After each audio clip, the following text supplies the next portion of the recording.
നമസ്കാരം, പ്രവാസി മലയിലേക്ക് എല്ലാവർക്കും സ്വാഗതം. കിരീടാവകാശിയും ഒന്നാം ഉപപ്രധാനമന്ത്രിയുമായ Prince Salman bin Hamad Al ഖലീഫ സുപ്രധാനമായ ഒരു പ്രഖ്യാപനവുമായി ഇപ്പോൾ രംഗത്തെത്തിയിരിക്കുകയാണ്. ഭീകരതയ്ക്കും തീവ്രവാദത്തിനും എതിരാണ് ബഹ്റൈനെന്നും എല്ലായ്പ്പോഴും അതിനെതിരെ തന്നെയാണ് നിലകൊണ്ടതെന്നുമാണ് അദ്ദേഹം പറഞ്ഞിരിക്കുന്നത്. ഗുബേദിയ പാലസിൽ തന്നെ സന്ദർശിച്ച പാർലമെന്റ് സ്പീക്കർ ഹൗസിയ bin Abdulla Zainal, Shura council ചെയർമാനായ അലി ബിൻ സാലേഹ് അൽ സാഹാദ്, Bahrain chamber of commerce and industry ചെയർമാനായ സമീർ അബ്ദുള്ള നാസ് എന്നിവരെ സ്വീകരിച്ച് സംസാരിക്കുകയായിരുന്നു അദ്ദേഹം. ബഹ്റൈൻ പൗരന്മാരുടെ ആഗ്രഹങ്ങൾ നിറവേറ്റുന്നതിനും രാജ്യത്തിന്റെ വികസനത്തിനുമായി എക്സിക്യൂട്ടീവ്, ലെജിസ്ലേറ്റീവ് എന്നിവയുടെ പരസ്പര സഹകരണത്തിന് വളരെയധികം പ്രാധാന്യമുണ്ടെന്നും പ്രാദേശിക സുസ്ഥിരത എന്നിവ സംരക്ഷിക്കുന്നതിനായി അന്താരാഷ്ട്ര സഖ്യകക്ഷിയുമായുള്ള ബഹ്റൈന്റെ സഹകരണം അഭിനന്ദനാർഹമാണെന്നും സൽമാൻ ബിൻ ഹമദ് പറയുകയും ചെയ്തു.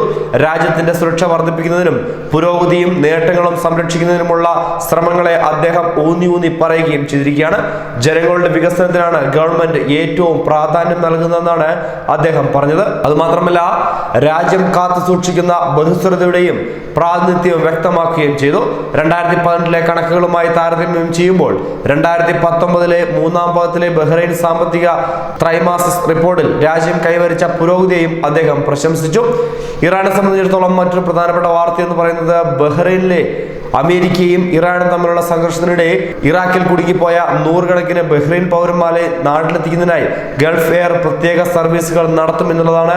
വിദേശകാര്യ മന്ത്രാലയത്തിന്റെ നേതൃത്വത്തിൽ ഇതിനുള്ള നടപടികൾ ഓരോന്നായി പുരോഗമിച്ചുകൊണ്ടിരിക്കുകയാണെന്നും ബഹ്റൈന്റെ ദേശീയ വിമാന കമ്പനി അറിയിച്ചു കഴിഞ്ഞു. വിദേശകാര്യ മന്ത്രാലയത്തിന്റെ നേതൃത്വത്തിൽ ബന്ധപ്പെട്ട സർക്കാർ ഏജൻസികളും ഇറാഖിലെ ബഹ്റൈൻ എംബസിയും ഇതിനുള്ള പ്രവർത്തനങ്ങൾ നടത്തി വരികയാണെന്നും ഗൾഫ് ഡെയിലി ന്യൂസ് ആണ് റിപ്പോർട്ട് ചെയ്തിരിക്കുന്നത്. ഏതാണ്ട് 1500ഓളം ബഹ്റൈൻ പൗരന്മാർ ഇറാഖിൽ കുടുങ്ങിക്കിടക്കുന്നുണ്ടെന്നാണ് ഗൾഫ് ഡെയിലി റിപ്പോർട്ട് ചെയ്തിരിക്കുന്നത്.